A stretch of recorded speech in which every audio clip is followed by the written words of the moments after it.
ప్రైవేటీకరణకు వ్యతిరేకంగా పోరాడుతున్న కార్మికులు వైసీపీ పట్ల ఆగ్రహంగా ఉన్నారనే టాక్ నడుస్తోంది. దీంతో విశాఖ లోక్సభ అభ్యర్థి బొత్స ఝాన్సీ వెన్నులో వణుకు ప్రారంభమైందనే ప్రచారం జరుగుతోంది. స్టీల్ కార్మికుల మద్దతు లేకపోతే ఓడిపోతామని భావిస్తున్న ఆ నేత వారిని మచ్చిక చేసుకునే పనిలో ఉన్నారు. వారిపై హఠాత్తుగా ప్రేమ పుట్టుకొచ్చిందని చెబుతున్నారు. 1163 రోజులకు పైగా నిరసన తెలుపుతున్న కార్మికులకు ఒక్కసారి కూడా మద్దతు ప్రకటించలేదు. కనీసం సంఘీభావం కూడా ప్రకటించలేదు. కానీ ఈ ఎన్నికల్లో రాజకీయ లబ్ధి కోసమే ప్రేమ వల్కబోస్తున్నారు. ఇంతకీ స్టీల్ ప్లాంట్ కార్మికుల మద్దతు కోసం బొత్స ఝాన్సీ చేస్తున్న ప్రయత్నాలేంటి? కార్మికులేమంటున్నారు? ఫ్యాన్ పార్టీకి వ్యతిరేకంగా ఉన్న వైజాగ్ స్టీల్ ప్లాంట్ కార్మికులపై ఇన్సైడ్ స్టోరీ.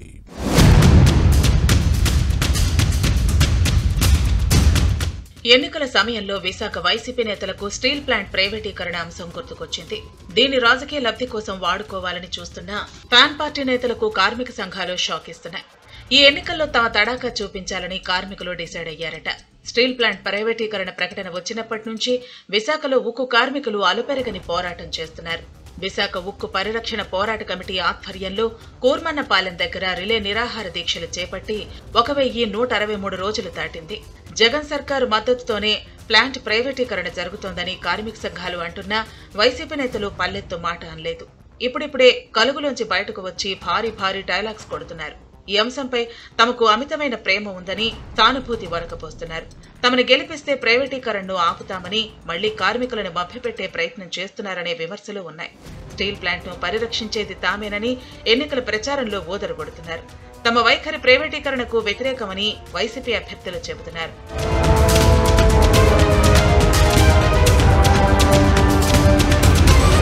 ఇన్నాళ్లు ఉత్తుత్తి పోరాటాలు, కేంద్రానికి లేఖలు, పాదయాత్రలు, అసెంబ్లీ తీర్మానాలు చేసి ఇప్పుడు మళ్లీ ప్రజలను మోసం చేసే కార్యక్రమాలను వైసీపీ నేతలు చేస్తున్నారని విమర్శలు వస్తున్నాయి. స్టీల్ ప్లాంట్ ప్రైవేటీకరణ ప్రకటన తర్వాత తొలుత కూర్మన్నపాలెం శిబిరం దగ్గర, ఆ తర్వాత నగరంలోని జీవీఎంసీ గాంధీ విగ్రహం సమీపంలో రిలే నిరాహార దీక్షలు నిర్వహిస్తున్నారు. ఈ ఎన్నికల్లో విశాఖ పార్లమెంటు అభ్యర్థిగా మంత్రి బొత్స సత్యనారాయణ సతీమణి ఝాన్సీ పోటీ చేస్తున్నారు. ఎన్నికల ప్రచారంలో ఇటీవల కొందరు కార్మిక నేతలు స్టీల్ ప్లాంట్ ప్రైవేటీకరణపై బొత్స ఝాన్సీని నిలదీశారట. అంతేకాదు, సీఎం జగన్ సర్కార్ మద్దతుతోనే ఇదంతా జరుగుతోందని ఆగ్రహం వ్యక్తం చేశారనే ప్రచారం జరుగుతోంది. కార్మిక నేతల ప్రశ్నలకు సమాధానం చెప్పలేక అక్కడి నుంచి మెల్లగా జారుకున్నారనే ప్రచారం జరుగుతోంది.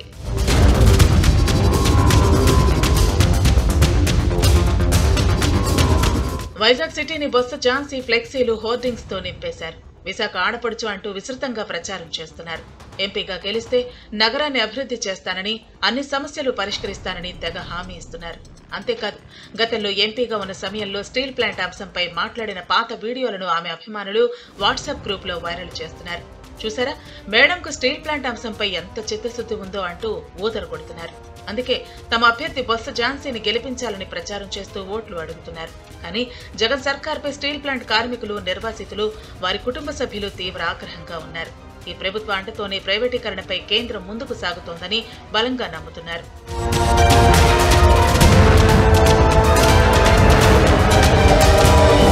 కార్మికులు 3 ఏళ్లకు పైగా ఉద్యమిస్తున్నా బొత్స ఝాన్సీ కనీసం స్పందించలేదని కార్మిక సంఘాల నేతలు ఆగ్రహం వ్యక్తం చేస్తున్నారు.